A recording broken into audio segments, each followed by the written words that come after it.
పోడు భూములకు సంబంధించి హక్కుల కోసం చాలామంది ఎదురు చూస్తున్నారు. మరి కొన్ని ప్రాంతాల్లో దీనికి సంబంధించి సమస్య పరిష్కారమైంది.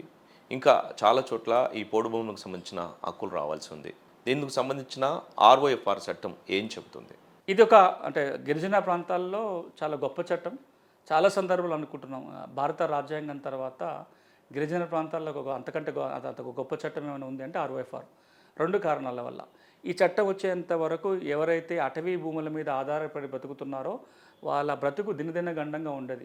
అటవీ భూములకు పోయి ఏదైనా మైనర్ ఫారెస్ట్ పొట్టి తెచ్చుకోవాలన్నా, అడవులకు పోయి ఇంకేమన్నా పోడు సాగు చేసుకోవాలన్నా అవన్నీ నేరం. అట్లా చేయటం అనేది నేరం. కానీ వాళ్ళు తరతరాలుగా ఎన్నో తరాలుగా అక్కడ దాని మీద ఆధారపడి బ్రతుకుతున్నారు. ఎలాంటి హక్కులు లేవు. ఇలాంటి వాళ్ళందరికీ హక్కులు కల్పిస్తూ వచ్చిన చట్టం ఆర్ఓఎఫ్ఆర్ చట్టం.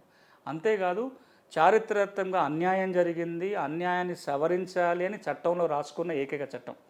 ఈ చట్టం ఏమంటుందంటే ఎవరైనా గిరిజనులు 2005 డిసెంబర్ 13 నాటికి అటవీ భూములని అనుభవిస్తూ ఉన్నట్లయితే, పోడు చేసుకుంటూ ఉన్నట్లయితే 10 ఎకరాల వరకు ఎంత వాస్తవ సాగులో ఉంటే అంత భూమికి వాళ్ళకి హక్కుపత్రాలు ఈ చట్టం కింద ఇస్తారు.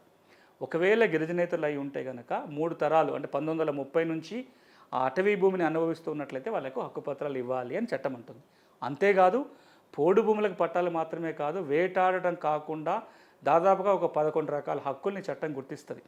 మైనర్ ఫారెస్ట్ ప్రొడ్యూస్ కలెక్ట్ చేసుకోవటం, చిన్న తరహా అటవీ ఉత్పత్తులు, బంక, తేనె ఇట్లాంటివి తెచ్చుకోవటం, అక్కడ ఉన్న నీటి వనరులను వాడుకోవటం, దాని మీద దారులను వాడుకోవటం, అక్కడ ఏమైనా పూజ అంటే గుళ్ళో గోపురాలు ఫారెస్ట్లో ఏమైనా ఉంటే వాటిని ఉపయోగించుకోవటం, పచ్చిక బయలు వినియోగించుకోవటం, వీటన్నిటి మీద కూడా లేదా ఆ అటవీ ప్రాంతాల్లో నివాసం ఉండే హక్కు, అక్కడ హ్యాబిటేషన్ ఏర్పాటు చేసుకున్న హక్కు, వీటన్నిటిని కూడా ఈ చట్టం కింద కమ్యూనిటీ రైట్స్ కింద పట్టాలు పొందొచ్చు.